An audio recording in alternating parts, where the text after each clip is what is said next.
Hi, welcome to Board Game Express. Today, we're going to strategy blitz Le Havre.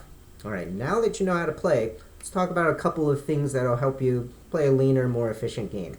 Now, the first thing I want to emphasize is, no surprise, the ships. So just going to put a few here out so that people can see them. So I've got a, you know what, I want this one over here. I've got a steel, iron, and wooden ship out, for example. Now, I'm going to assume everyone knows that ships are important. You have a lot of feeding to do over the course of the game. Like something like 143 food over the course of the game for a three-player game. So let's talk about these things. Now, yes, you want them, but there is something going on that I think maybe sometimes people will not notice.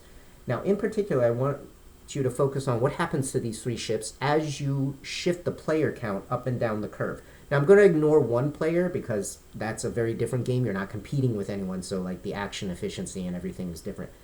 But as you go from 2 to 3 to 4 player in particular, take a look at something that happens. Now in a 2-player game, your wooden ship is going to provide 4 food, and then your iron is going to provide 5, and your steel is going to provide 7. There's a +1, +2 trend. And that's going to continue for 3 and 4 player. It's going to go to 3, 4, 6, and then it's going to go to 2, 3, 5. Now the pattern's a little different for 5 player, but the theme is going to hold in a moment.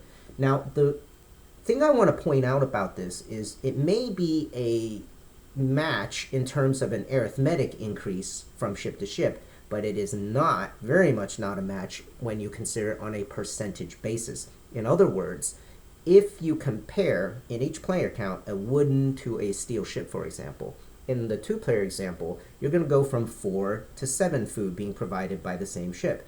That is a little less than double. Now take a look at what happens if you're looking at it from a 4-player's perspective.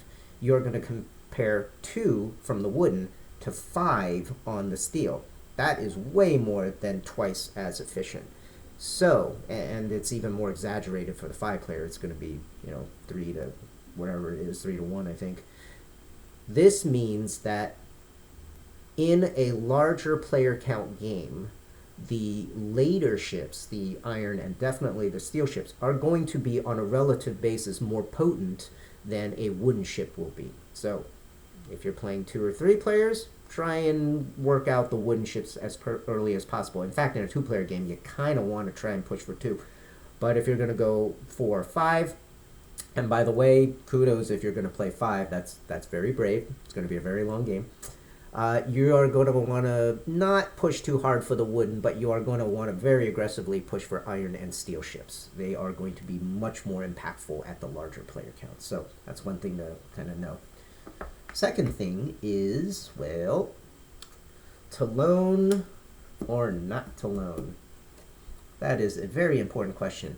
A lot of players consider that there are these two sort of thematic ways to approach your strategy. And one is to kind of stay away from loans as much as possible. Just collect enough food, pay out the food as you need to, and, don't go nuts spending money that you don't have. The other way to play this game is to embrace the debt, is to say, you know what, I'll feed when it's convenient, but I'm not going to go out of my way to grab an inefficient action just because I need food, and just to embrace the loan lifestyle. Now, the thing that allows you to do that is, remember, you're only paying 1 interest per turn, or per round, I should say, no matter how many loans you have. So, if you're going to go loans, go big or go home. But let's consider what that means tactically. If you do pursue loans, and let's say you do it pretty early in the game, maybe around-ish turn 3, you may have to pay interest 15 times or so.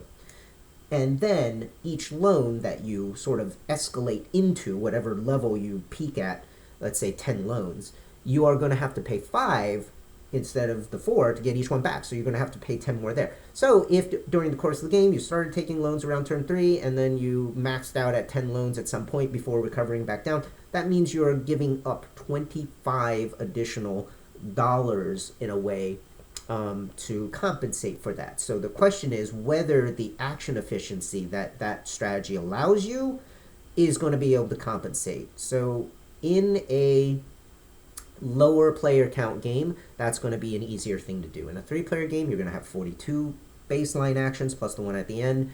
But if you go all the way to a 5-player, you're only going to get 28 actions. And at that level, you almost have to make up an entire value, an entire point per action to pay that extra loan cost, that cost of taking the position.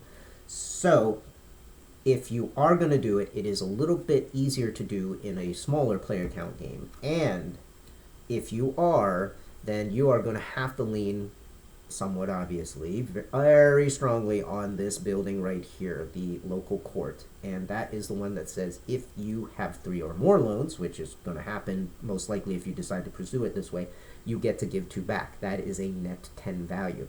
Now, most of the actions of this game, especially in the beginning and the middle, are not going to be as effective as 10 value. So one of the ways you can get away with a deep loan strategy is to sort of corner the market on this space. So another aspect of this is if you are the only person going heavy loans, you're going to have an easier time of it because you're going to be the only one who's hitting this building very frequently. If there are like 3 or 5 of you going heavy loans, you might have a problem because this is going to be occupied all the time and you're not going to be able to have that sort of compensation coming in. So just kind of understand that. All right, now another thing to point out to people is that sooner or later, you know what, no, sooner or not too far after that, you're going to want to have a building with a hammer on it.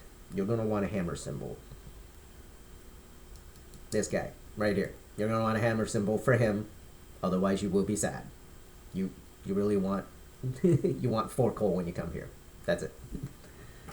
And finally, little bonus tip, a little bit of a fancy tactic.